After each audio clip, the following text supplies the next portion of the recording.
dragonfly and I'm looking at the crater of the volcano that created this island 750 million years ago.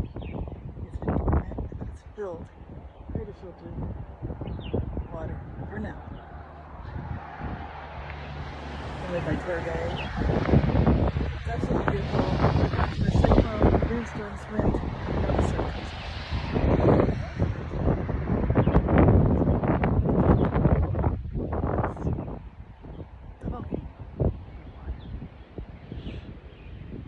On to more adventures with Mauritius. Ciao.